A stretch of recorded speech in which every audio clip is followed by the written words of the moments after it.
master yourself. To me, the key to life, the key to everything, the key to success is figuring out what you love. You got to first figure out, I call it your life's task, what you were born to create in this world. Everybody is born as an individual. There's something very unique about you. And I mean every single person out there. I don't just mean people who have special talents. Everybody has this power within them. Everybody is unique in some way in their DNA, in how they were raised, in their early encounters in life. And the trick in life is bringing out your uniqueness, bringing out what makes you weird, what makes you strange, what makes you different, and leaning into it and creating a business, writing a book, going into some field that reflects that uniqueness. If you discover what that is when you're in your early 20s, more or less, then you're going to learn at a much faster rate than if parents tell you to go to law school and you go to law school, but it doesn't really connect with you and you're tuning it out and you're not really learning. But if you find something that you love, you're going to learn at a very fast rate. And as you learn, as you develop skills, as things improve in your brain, you're going to be gaining discipline. You're going to be mastering yourself. Because I believe that you master yourself in what you actually make and what you create. I only became who I am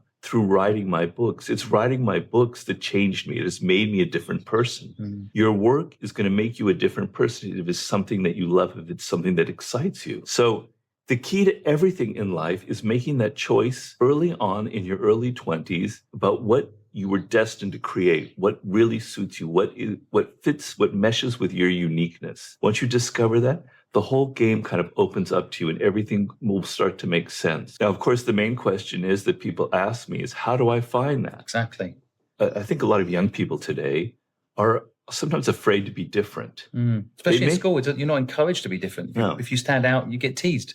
I mean, people like maybe dress differently and stuff, but truly being unique in your work, in your ideas, in your thinking, in what you love is something that a lot of people are afraid of. And if you look at anybody who's successful in music, for instance, they're all unique. There's nobody else like them. I mean, back in my day, I was a big David Bowie fan. There's nobody like David Bowie, right? These are people that understood their uniqueness. They weren't afraid of it. They embraced it and they used it.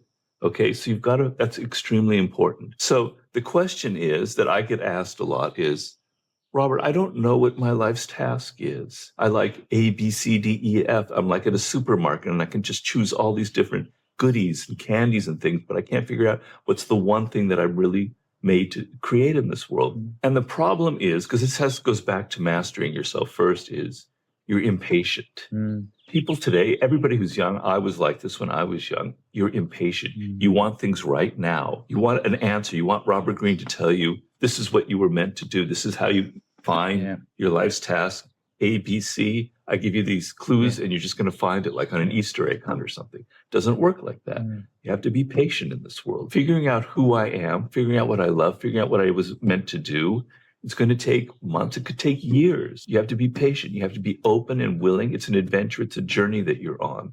So I say, all right, let's just first start on that thing that I'm not going to give you an answer right away. You have to be patient. And then it's a matter of going into yourself and being introspective, which is an incredibly important skill to have in life, to be able to withdraw from the group, withdraw from your phone, withdraw from your friends, be alone, listen to yourself and write things down in a journal and go, these are my thoughts. These are what I like. This is what I love. This is what I hate.